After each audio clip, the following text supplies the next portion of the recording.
Right now, somewhere in a conference room, someone is getting news they were afraid was coming. Their hands are going cold, their chest is tight, and somewhere underneath the professional composure they're trying to hold together, one thought is running on a loop. What do I do now? Maybe that's you. Maybe you've been watching the headlines, the layoffs, the restructuring announcements, the AI displacement conversations happening in every industry, and you felt that low-grade anxiety that follows you into meetings, into your commute, into those perilous moments before you fall asleep. Maybe you already got the news, or maybe you're waiting for it. And the waiting, honestly, can be just as hard. Here's what I want you to know before we go any further. What you're feeling is completely rational. The uncertainty is real, the threat is real, and the way your brain is responding to it, the narrowing, the catastrophizing, the sense that everything is closing in at once. That is your nervous system doing exactly what it was designed to do when safety feels compromised. The problem is that the response designed to protect you in a crisis also makes it harder to think clearly inside one. And thinking clearly right now, in the moment, with whatever information you actually have, is the most valuable thing you can do for yourself and for your career. Today, I want to have a conversation with you. We're going to talk about what's actually happening, what's making it harder than it needs to be, and what you can do starting today to move from fear into clarity. Because clarity, it turns out, is the only thing that actually helps. I'm Christina Holloway. For over 25 years, I've coached senior leaders at organizations like Google, GE, and Spotify to architect their authority and navigate the high-stakes politics of the Fortune 500. On this channel, I show you how to recognize the power plays hiding in plain sight and how to communicate with the presence that demands a seat at the table. And what I've learned after 25 years of sitting across from professionals in some of the most difficult moments of their careers is this. The people who navigate professional crisis most effectively are the ones who get clear fastest. They stop trying to control what they can't influence. They focus on what they can actually do, and they move deliberately and intentionally toward a plan rather than away from fear. That's what we're doing today. All right, so let's get started. Let's start with this. The professional landscape right now is genuinely unsettling. This is real. Major companies are announcing layoffs in the tens of thousands. AI is reshaping entire job functions faster than most organizations are able to respond. Industries that felt stable 2 years ago are restructuring in ways that affect people at every level, from early career professionals to senior executives with decades of experience. And the anxiety you're feeling about your job, your industry, your future, that is a rational response to a real situation. I want to say that clearly before we go any further, because one of the most damaging things that happens to professionals in moments like this is that they start to believe the fear itself is the problem.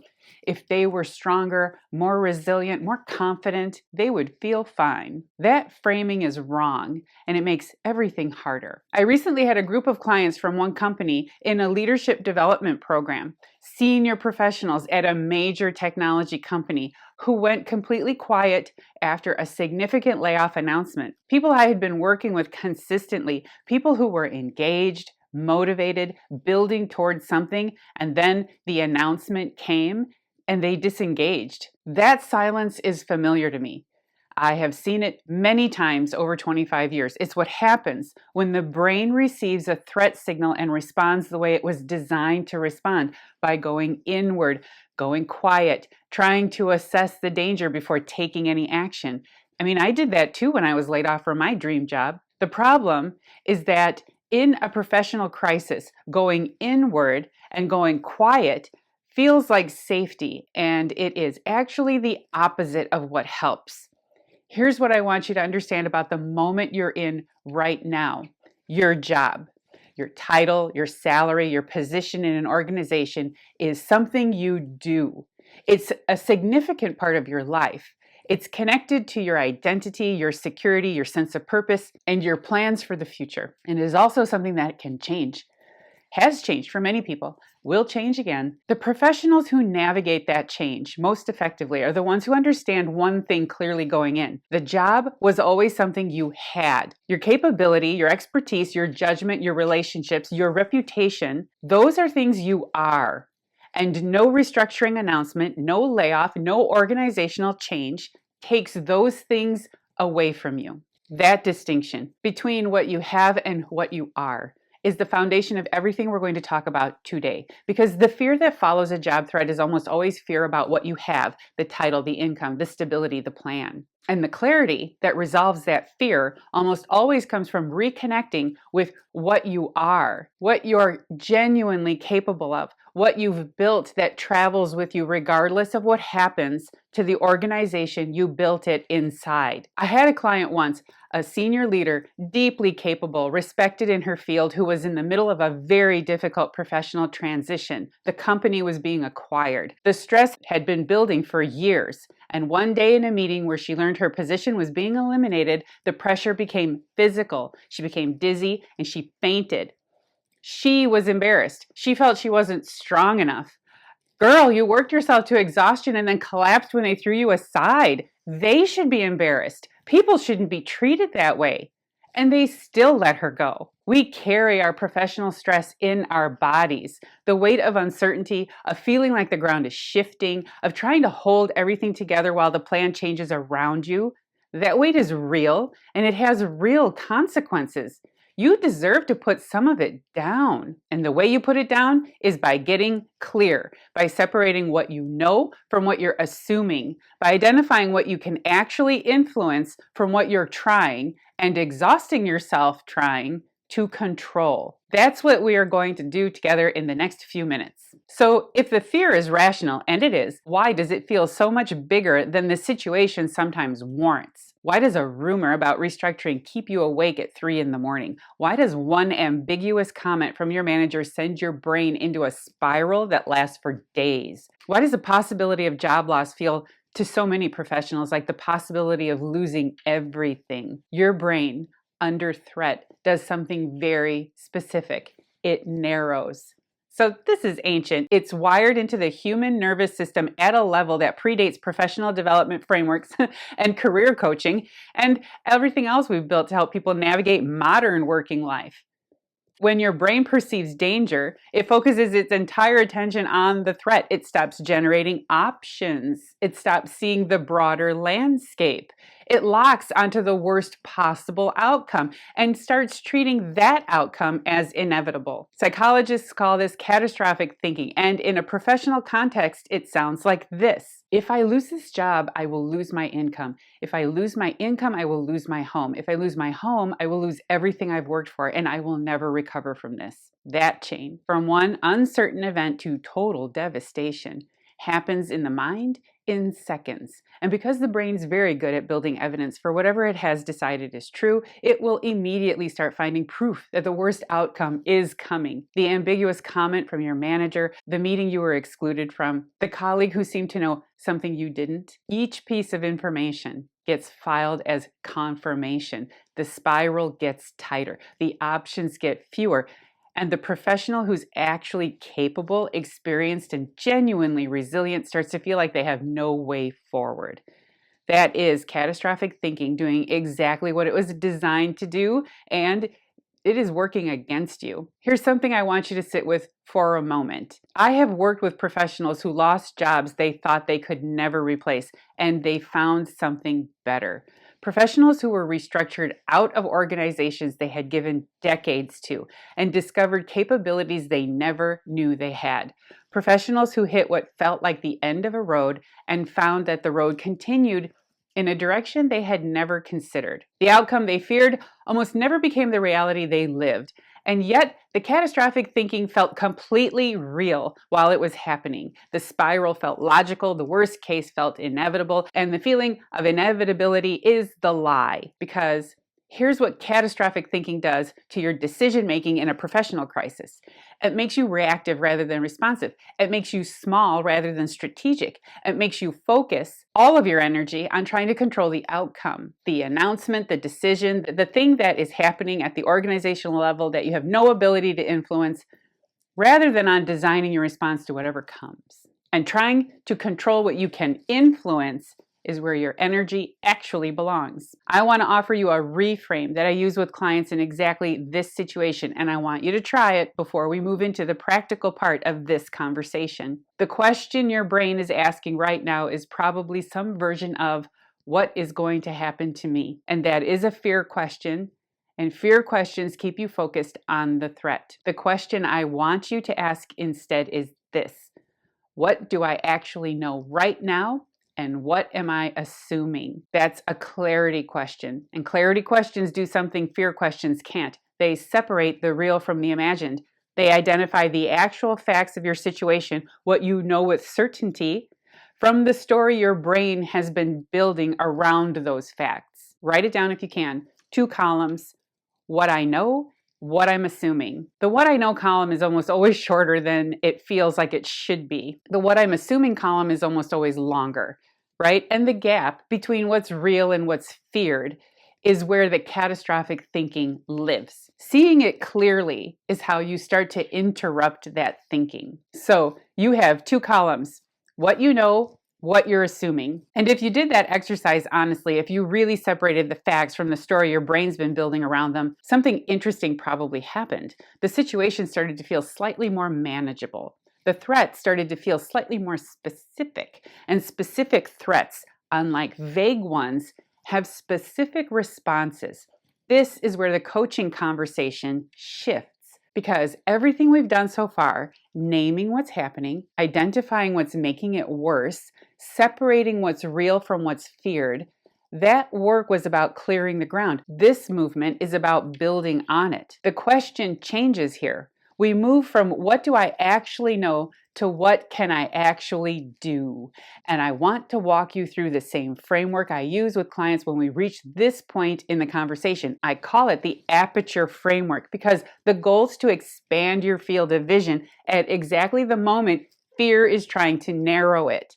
It has 3 questions, and I want you to sit with each one genuinely rather than rushing to the next. Question 1, what do I actually control right now? This sounds simple. It is deceptively powerful. In a professional crisis, most of the energy goes toward the things that are completely outside your influence. The organizational design, the budget, the leadership team's priorities, the economic forces driving the restructuring, none of those things are yours to manage. And yet the brain spends enormous energy trying to influence them through worry, through overperformance, through political maneuvering, through trying to read every signal and predict every outcome. Man, that energy has a better home. What you actually control right now is more than fear makes it feel like. You control how you show up in every interaction between now and whatever happens. You control the relationships you invest in and the ones you let go quiet. You control whether the people in your network know you, value you, and would think of you when an opportunity appears. You control the quality of your thinking in every meeting, every conversation, every moment where your judgment and presence are visible to someone who matters. You control your response, and your response is everything. Question 2, what are my actual options right now? This is the question catastrophic thinking most aggressively prevents you from answering, because catastrophic thinking insists there's only one outcome, the worst one, and collapses all alternatives into that single terrifying possibility. So let's open it up deliberately. If your current role changed or disappeared tomorrow, what would your options actually be? Inside your current organization, inside your industry, outside your industry, in adjacent fields where your expertise travels, in conversations you haven't had yet with people who know your work, in capabilities you have that you've been using in service of someone else's vision and could deploy in service of your own. Write them down, all of them, even the ones that feel unlikely or uncomfortable or premature. It's all good stuff.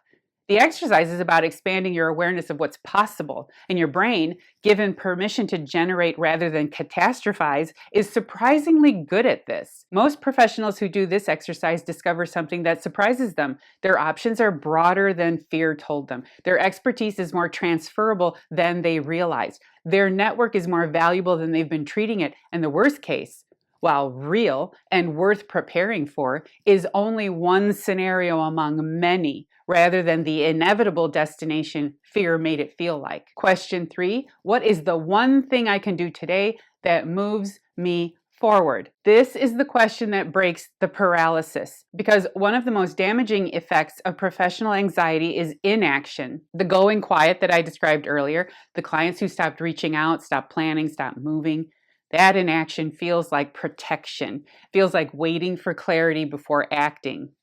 Don't passively deal with this situation. You have to actively make choices. Clarity almost always follows action rather than precedes it. You rarely think your way out of a professional crisis. You move your way out of it. One conversation, one updated document, one reach out to someone in your network, one honest assessment of where you are and where you want to go. Small, deliberate movement is the most powerful antidote to the paralysis that fear produces. So I want to ask you directly, after everything we've covered today, what's the one thing you can do before this week ends that moves you forward? It doesn't have to be large. It doesn't have to solve everything. It just has to be real, and it just has to be yours. A phone call you've been putting off, a conversation with your manager about where things stand, an hour spent updating your professional profile, a message to someone in your network you've let go quiet, a meeting with yourself, just you and a blank document to write down what you actually want your next chapter to look like. One thing this week forward. Because here's what I want you to know. The people who come through professional uncertainty most intact, most clear, most capable, most ready for whatever comes next are the ones who keep moving, who stayed in motion even when the destination was unclear, who chose response over reaction, clarity over catastrophe, and action over the paralysis that fear so expertly produces.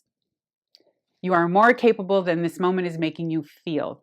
Your options are broader than fear is showing you, and your next chapter is yours to design, regardless of what the organization decides. That has always been true. It is true right now, and it will be true whatever happens next. For more information, feel free to watch my video about when your job becomes your identity. I want to leave you with something before we close today. Fear is loudest in the silence, in the waiting, in the space between the rumor and the announcement, between the anxiety and the clarity, between the moment you feel the ground shift and the moment you decide what to do about it. And the most powerful thing you can do in that silence is refuse to let fear write the story. The 2-column exercise, the 3 Aperture questions, the 1 action this week. These are small things. They take minutes. And they work because they give your brain something real to do instead of something imagined to fear. You came to this video because something in your professional life feels uncertain right now. And I want you to leave with this. Uncertainty is the condition, clarity is the response.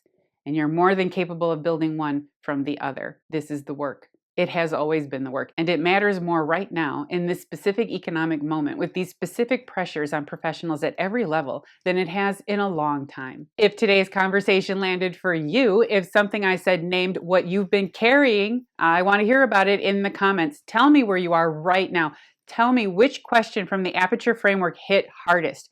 Because your experience matters here, and more often than you might think, naming it out loud is the first step toward moving through it. And if you know someone who's in the middle of this right now, a colleague, a friend, someone in your network who went quiet when the announcements started coming, man, share this video with them. Sometimes the most useful thing you can do for someone in a professional crisis is hand them a framework and say, you are going to be okay. My free communication toolkit is linked in the description below. It includes the frameworks we've referenced throughout this series, tools you can start using before your next high-stakes conversation. I'm Christina Holloway. Thank you for watching, and I'll see you in the next video. Bye.